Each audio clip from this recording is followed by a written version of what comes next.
smash that like button. And if you do, I promise I'm gonna get so shredded for y'all. Not today, not yet, but it's coming. You'll see.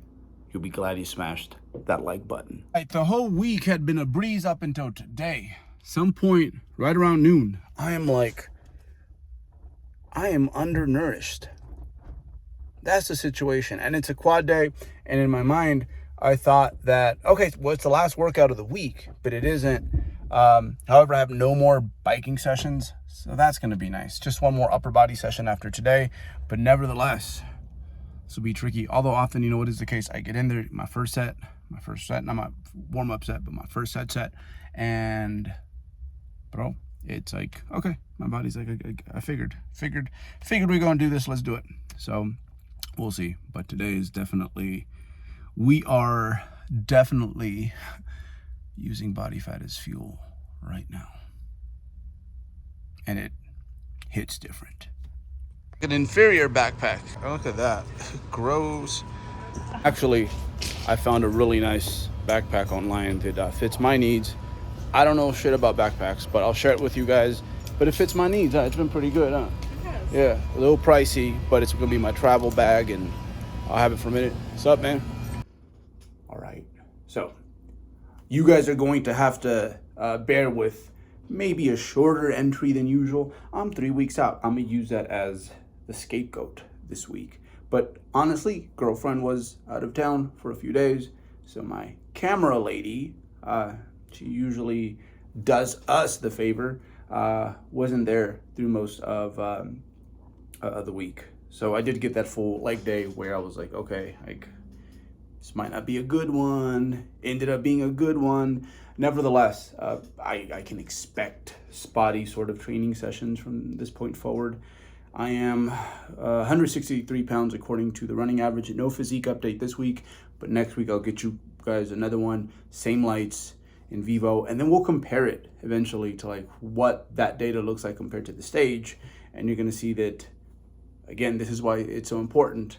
Where you gather data, it just needs to be, these are my partials, my heavier partials. So thus, the form, someone's gonna say something, but I've explained it a few videos back. Peep it if you haven't.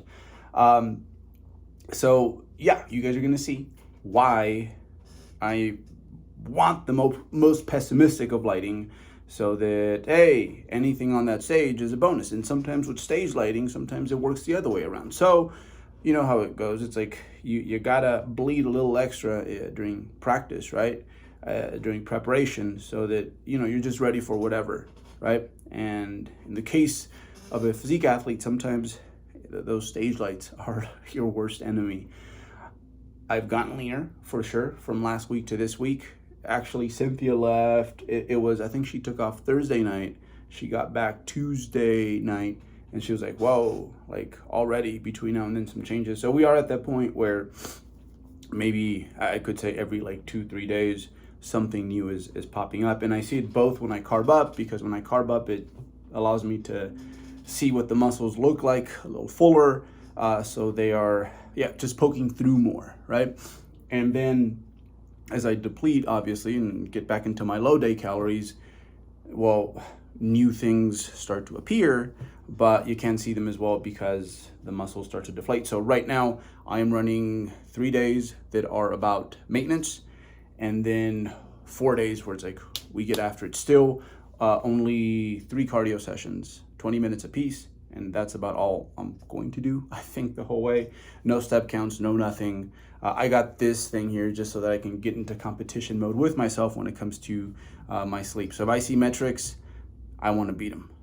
And I think it's, if anything, like when it comes to sleep, people always asking like, what more can I do?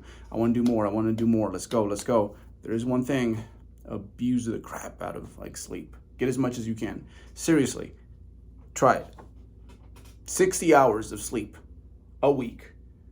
Try that for 2 months. It will reinvigorate your training. But right now, I think I wake up after 5 and I make myself stay there. And I'm like, no ultimatum. You stay here until we get our 7. And that's been the deal. And so far, so good.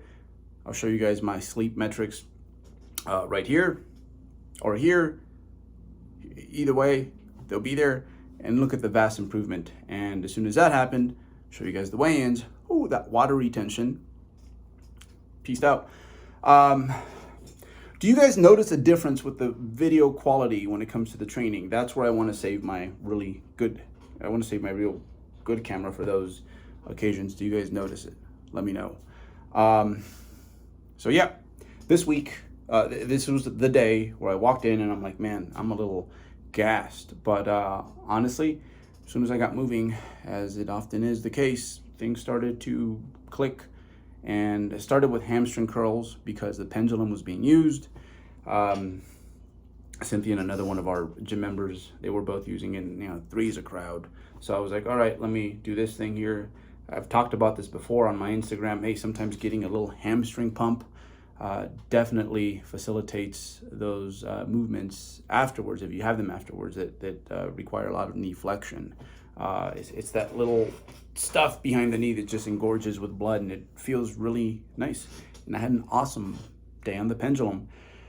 This movement here, I'm definitely, again, I stop at 15 degrees to avoid any further calf involvement, and it's worked really well for me. So something maybe you can try. So that's why I stopped there. I've said this before, but I'll say it again, and that is one thing you have to get used to if you are in the fitness industry, because a lot of the things you're going to be answering is the same questions over and over and over again, especially when it comes to the fundamentals, because why? No one wants to learn them, everyone wants to skip them, although this advice is a little bit more than a fundamental. And that's more often than not what most people just need to hear. So got to work on this thing, really, I guess, woke me up in a way. And by the time I did hit the pendulum, I cleaned that bad boy up. So I did have to remove 10 pounds relative to where I was trending the previous weeks. But geez, like I was no longer trying to do, I guess, just 3x6, 3x6, 3x6 to match up my previous performances. I'm like, you know what? Like, okay, it's got to, 3x6 is feasible here with this load, but don't just go through the motion, especially with those early reps, so that you can ensure you get to those last reps. If you do that, then that's probably not your load anymore. So it's important, the early rep in the set can be quite productive if we really do everything the way it should be. And in my case, these are my cues for my squat patterns. I really try to bring in my big toe and smash it down. And again, I really try to drive those knees forward. And in my case, based off like how my hips are put together, don't recommend this one for everyone. I actually try to cave in my knees forward just a little bit. It feels amazing. For most other people, that'd be a disaster. For me, it feels great and stable. And my knees and my ankles and my hips, they all love it. And the quads absolutely love it. There is a brief period of time once I get off this thing where I have like newborn deer legs, where I'm just kind of stumbling a little bit, and I have to make sure to hold on to something because I'll take that step and it's like, whoa. So very productive day on this. Again, no going through the motions just to get to the hard reps. Made every rep count, which is always nice because by the time I get to these right here, I only do 2 sets of these. I don't have a whole lot of work to do. There will be, it's funny, my right leg, which is my stronger leg, does a lot more work when I'm on the pendulum. So when I get to this point, my right leg is the one that's trailing behind a little bit still. I start with the left leg just to confirm things. And it's humid in there. And Colorado is a very dry state. So the fact that it's humid tells me that it's nasty, the gym. But that comes along with training at the gym where everyone's like training and going hard. So, but anyways, I do that little thing to just get the moisture off my feet, bottom of my feet, and the shoes, not my feet. And then same kind of cue, knee forward, and I try to actually, and since I don't have no back support, I kind of have to create my own pendulum, and I try to avoid hip flexion, especially as I bring it back up. You're very inclined on a very knee dominant split squat to kind of try to scoop it up like this with a little bit of the hip extensors. So I try to do this as best as I can, hold that muscle to the fire, as I like to say, and we did a good job on this day. And again, we didn't have to do too much. Sometimes I have to venture off to the 60s if I don't do my job on the pendulum, which is crazy. Sometimes I'll go heavy on the pendulum, but they'll be kind of cheaper quality reps. I touched 70 before, but today was a set of 55 to kind of just acclimate to see where I'm at, lower RPE, 6-ish, and then grab the 60s and about 9-ish RPE on these. And yeah, and then after that, we were done. We move over to the leg extensions, which you'll see here shortly. And then the last one's always supersetted with sissy squats. We beat the pulp out of that rectus femoris with the leg extension.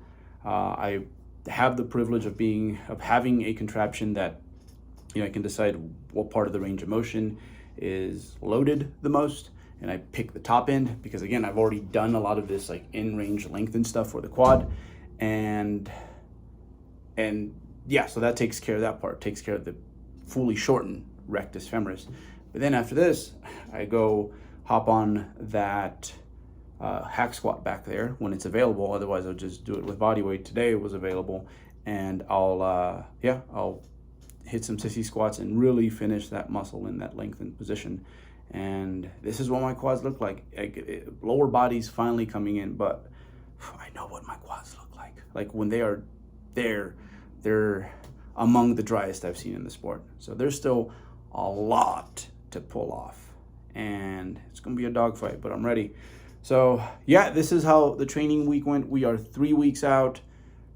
I'm getting excited. It's all coming together. And I feel prepared enough where, yeah, you can get anxious sometimes, but I think sometimes that's when you feel underprepared.